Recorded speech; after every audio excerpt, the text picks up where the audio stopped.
Essas foram as 10 mortes mais trágicas da Bíblia. 1. Eglon, rei de Moabe. Israel havia sido subjugado ao rei Eglon por 18 anos. Juízes, capítulo 3, versículo 14. 18 anos pagando tributo a um rei estrangeiro. Então veio Eude. Eude era da tribo de Benjamim, esquerdino, e foi escolhido para entregar o tributo ao rei. Mas antes de ir, fez para si uma espada de 2 gumes, curta, e a amarrou na coxa direita, escondida sob as roupas. Chegou ao palácio, entregou o tributo e então pediu uma audiência privada, dizendo ter uma mensagem secreta do Senhor para o rei. Eglon era, conforme o texto descreve diretamente, um homem muito gordo. Juízes, capítulo 3, versículo 17. O rei se levantou do trono para receber a mensagem. Eude sacou a espada com a mão esquerda, cravou-a no ventre do rei, e o texto registra algo brutalmente específico. A gordura fechou sobre a lâmina. A espada desapareceu dentro do corpo. Eude não conseguiu puxá-la de volta. Juízes, capítulo 3, versículo 22. Ele saiu, fechou as portas do aposento com chave e fugiu. Os servos esperaram do lado de fora, pensando que o rei estava se aliviando. Quando a espera ficou longa demais, abriram a porta. Encontraram o rei morto no chão. 2. Císera, general do exército cananeu. Císera era o comandante do exército de Jabim, rei de Canaã, que havia oprimido Israel por 20 anos. Tinha 900 carros de ferro. O registro está em Juízes, capítulo 4, versículo 3. A derrota veio em batalha. O exército de Císera foi destruído. Ele fugiu a pé e encontrou refúgio na tenda de uma mulher chamada Jael, esposa de Eber, o Quenita. Os 2 povos estavam em paz. Ele não tinha razão para desconfiar. Jael o recebeu, cobriu-o com uma manta. Ele pediu água. Ela lhe deu leite. Ele pediu que ela ficasse à entrada da tenda e não dissesse a ninguém que havia alguém ali. Então dormiu. E foi aí que tudo mudou. Jael pegou uma estaca da tenda e um martelo. Chegou silenciosamente onde Císera dormia e cravou a estaca na têmpora dele, atravessando o crânio até o chão. A cena está descrita em Juízes, capítulo 4, versículo 21. Quando Baraque chegou perseguindo Císera, Jael saiu ao seu encontro. Disse: Entra, e te mostrarei o homem que procuras. Baraque entrou e encontrou Císera morto no chão, com a estaca na cabeça. O texto registra algo que torna esse detalhe bem ainda mais pesado. A profetisa Débora havia dito a Baraque antes da batalha que a honra de vencer Císera não seria sua, mas de uma mulher. Juízes, capítulo 4, versículo 9. E assim foi. 3. Abimeleque, filho de Gideão. Abimeleque havia matado 70 irmãos sobre uma única pedra para tomar o poder. Governou 3 anos. E quando uma cidade se revoltou contra ele, marchou para suprimir a rebelião cidade por cidade. Numa dessas cidades, avançou contra uma torre onde o povo havia se refugiado. Chegou perto da porta para incendiá-la. E foi então que uma mulher, cujo nome a Bíblia não registra, jogou uma pedra de moinho do alto da torre. A pedra acertou a cabeça de Abimeleque e fraturou-lhe o crânio. Juízes, capítulo 9, versículo 53. Ele ainda estava vivo. Chamou imediatamente seu escudeiro e deu uma ordem. Tire sua espada e me mate para que não se diga que uma mulher me matou. O escudeiro cumpriu a ordem, mas o texto fecha com uma observação direta. Quando os homens de Israel viram que Abimeleque estava morto, foram cada um para casa. E o narrador de Juízes acrescenta que Deus assim retribuiu a maldade que Abimeleque havia feito aos 70 irmãos. Juízes, capítulo 9, versículo 56. Abimeleque pediu ao escudeiro que o matasse para preservar sua honra. Todo mundo ficou sabendo mesmo assim. 5. João Batista. João era o homem que havia preparado o caminho de Jesus. Batizou o próprio Jesus no Rio Jordão. Mateus registra que quando isso aconteceu, uma voz do céu disse: Este é o meu filho amado, em quem me comprazo. Capítulo 3, versículo 17. Mas João havia denunciado publicamente o rei Herodes Antipas por ter tomado Herodias, mulher do próprio irmão. Mateus, capítulo 14, versículo 4. Herodes o prendeu. Queria matá-lo, mas temia o povo, que o reconhecia como profeta. No aniversário de Herodes, a filha de Herodias dançou diante dos convidados. Agradou tanto ao rei, que ele prometeu com juramento dar-lhe o que pedisse. A jovem foi até a mãe perguntar o que pedir. A mãe disse: a cabeça de João Batista num prato. Herodes ficou consternado, mas por causa do juramento feito diante dos convidados não quis recusar. Como está escrito em Mateus, capítulo 14, versículos 9 e 10, mandou decapitar João na prisão.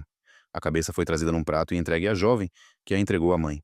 Os discípulos de João foram buscar o corpo, sepultaram-no e foram contar a Jesus.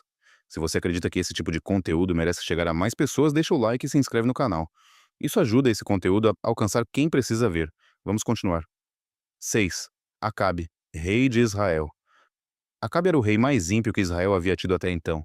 1 Reis, capítulo 16, versículo 30. Mas o detalhe mais perturbador da sua morte não é quem o matou, é como. O profeta Micaías havia avisado: se você for à batalha em Ramote-Gileade, não voltará. A profecia está em 1 Reis, capítulo 22, versículo 17. Acabe mandou prender Micaías e foi mesmo assim. Só que antes de entrar na batalha, tomou uma precaução. Se disfarçou de soldado comum e convenceu o rei Josafá de Judá a usar as vestes reais para atrair a atenção dos inimigos sobre o aliado, em vez de sobre ele. Os sírios tinham ordens de matar apenas o rei de Israel. Josafá gritou quando os carros sírios se aproximaram, e eles perceberam que não era o rei de Israel. Pararam a perseguição. Então um soldado sírio armou o arco e atirou ao acaso no meio do campo de batalha. A flecha atravessou as juntas da armadura de Acabe.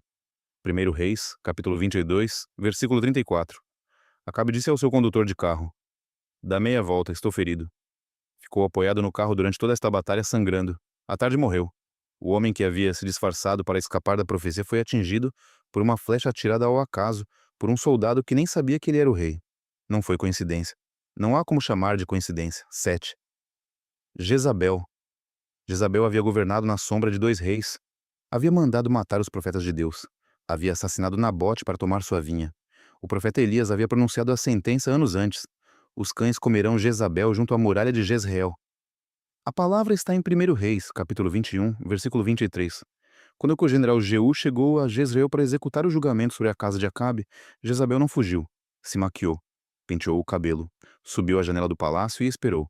Quando Jeú entrou pelo portão, ela o chamou pelo nome e disse: passou bem Zinri, que matou seu senhor?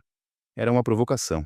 Chamá-lo de Zinri era lembrá-lo de um rei que havia assassinado o seu senhor e durado apenas 7 dias no trono. Jeú olhou para cima e perguntou: quem está do meu lado? 2 ou 3 eunucos olharam de dentro. Ele deu a ordem: lançai-a abaixo, e jogaram Jezabel da janela. O sangue salpicou a parede e os cavalos passaram por cima do corpo. Jeú entrou, comeu e bebeu. Só depois mandou alguém enterrá-la, porque era filha de rei. Mas quando foram enterrá-la, só encontraram o crânio, os pés e as palmas das mãos.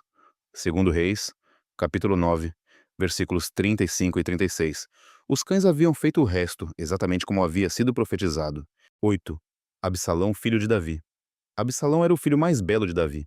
O texto diz que em todo o Israel não havia homem tão louvado pela sua beleza. Da planta dos pés até o alto da cabeça, não havia nele defeito. Segundo Samuel, capítulo 14, versículo 25. E seus cabelos eram tão pesados que quando os cortavam uma vez por ano, o peso do que era cortado chegava a 200 ciclos. Versículo 26 do mesmo capítulo. Esses mesmos cabelos foram o instrumento da sua morte. Absalão havia se rebelado contra o próprio pai, expulsado Davi de Jerusalém e se autoproclamado rei. A batalha final aconteceu no bosque de Efraim. O exército de Absalão foi derrotado. Enquanto fugia, montado num mulo, passou debaixo dos galhos de um grande carvalho. A cabeça ficou presa nos ramos. O mulo continuou andando, e Absalão ficou pendurado no ar entre o céu e a terra, sem conseguir se soltar. Segundo Samuel, capítulo 18, versículo 9. Um soldado viu e foi contar a Joabe, o comandante. Joabe perguntou por que não o havia matado. O soldado respondeu que o próprio rei havia dado ordens de poupar Absalão. Joabe foi até onde ele estava pendurado e cravou 3 dardos no coração de Absalão enquanto ele ainda vivia.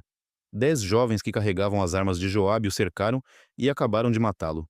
O relato completo está em 2 Samuel, capítulo 18, versículos 14 e 15. Quando a notícia chegou a Davi, ele subiu ao aposento da porta e chorou. E as palavras do pai estão registradas em 2 Samuel, capítulo 18, versículo 33. Meu filho Absalão, meu filho Absalão. Quem me dera que eu morresse em teu lugar. O filho mais belo de Israel morreu pelos próprios cabelos que o tornavam famoso. 9. Estevão, o primeiro mártir cristão. Estevão era descrito como homem cheio de fé e do Espírito Santo. Atos, capítulo 6, versículo 5. Era um dos 7 escolhidos para servir na comunidade cristã primitiva de Jerusalém. Mas o texto registra também que fazia grandes sinais e prodígios entre o povo. Isso atraiu oposição. Levaram-no ao tribunal do Sinédrio acusado de blasfêmia. O sumo sacerdote perguntou se as acusações eram verdadeiras. E Estevão fez um discurso que passou por toda a história de Israel, de Abraão até Salomão, apontando cada vez que o povo havia resistido à vontade de Deus. Atos capítulo 7, versículos 2 ao 53.